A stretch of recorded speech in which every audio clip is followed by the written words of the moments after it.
In this video, I get to Saunders to have an inside look at the slot cutting project.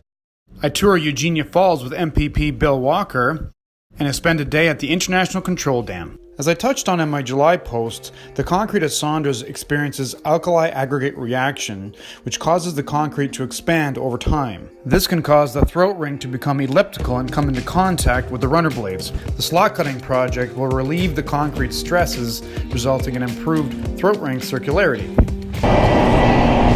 This is the downrigger.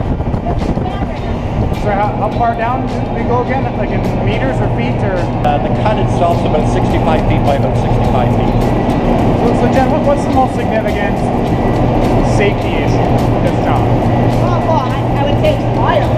Wire breaking. So when a wire breaks, you don't know where it's going to go, and so in other words, when we're actually physically doing the cut, do you keep an exclusion zone for people? They'll use these as well.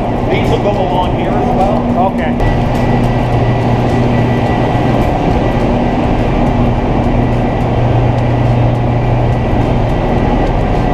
So the wire obviously isn't, when they purchase it's not continuous, it's a break. Right. So they use a crimping tool and a crimp. There's the connection right there. It's like a quick link on your bike chain. You got it, bang on. So typically, but not always, typically that's where you'll get a break. The original inventor of the pulley would be impressed with this setup here. I think so. There's lots of pulleys. Beyond a simple machine in this one. Yeah, no.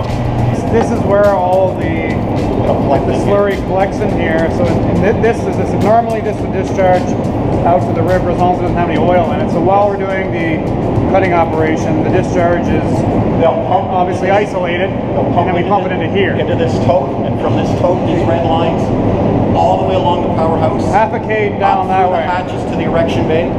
Yes, maybe just describe, what are we doing in here? So when they do the concrete cutting, it's water cooled. Their equipment and the cutting wire has to be water cooled. So they'll collect fines from their cutting, both aggregate and cement.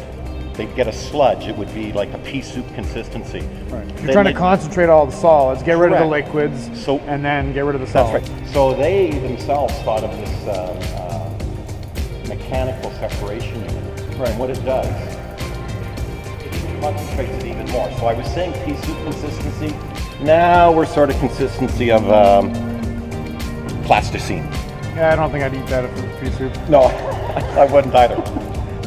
So then now we got this that goes to the landfill. Correct. So in the grand scheme of things, the actual physical slot cutting that we're doing and the material, the concrete material that we're removing from each of the slots, these expansion joints, that is what's in these bags here, right? This is material that we've ultimately taken out of the dam. So how many of these, well, how heavy is that bag and how many of these bags have we generated so far over how many cuts? Skill testing The question. bag itself is a meter by a meter by a meter. It looks a little larger than that right now. And they'll... 1,000 kilos at least? Yes, yeah. And they'll be doing about, say once a month, they might do 8 of these in a month. So that would be a slot. So about 8 or 10 of these for one slotting operation. 8 or 10 per slot. And how many slots are we doing? We've done 8 and we're going to be doing 8 more. We're midway through 60. the program. Okay. So that's a lot of bags. It is. Yes. So eventually they've taken hazardous waste, right? It was being shipped as hazardous waste as a slurry before, right, and made it now into a solid waste that go to landfill. Beautiful. Nice and clean. That's good. Okay. The environment people are happy with this. We got to keep those environment people happy. Definitely. This is the drive into Eugenia Falls. From here you can easily see how this is the largest head station we have in our fleet. That's not even the end. It keeps going up after that. Right. So it's half a kilometer of steel. The 103-year-old Eugenia Falls is located 2 hours northwest of Toronto in Beaver Valley and is taken care of by the Graveners Work Center. With such a high head and low flow, this small runner here spins at 900 RPM. Bill Walker, Conservative MPP for Bruce Grey Owen Sound and Chief Government Whip, wanted to get a tour of the station. Having previously worked at Bruce Power, he had lots of questions and Malcolm did a great job fielding them all.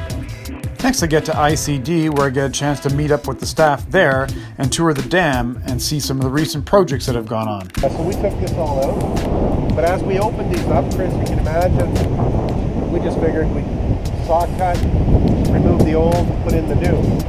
Problem is, when they come on to do the salting, this is where the truck first fires up the salt. Yeah. We were to cut here, but we ended up cutting back probably this far.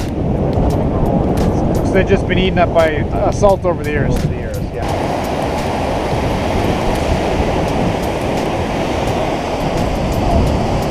So like there's an embedded wall there. Yeah. What's the point of that? Okay, so that wall there, that was really serviced primarily our Cascade plants that were over here. Okay. And So this there really was- doesn't serve a purpose anymore. No, it's obsolete. Okay, but it was the- to get the intake to the. Toronto Power Generating Station, Canadian Niagara Power Station, and the intake for the Ontario Power Generating Station had to have a minimum head. Okay.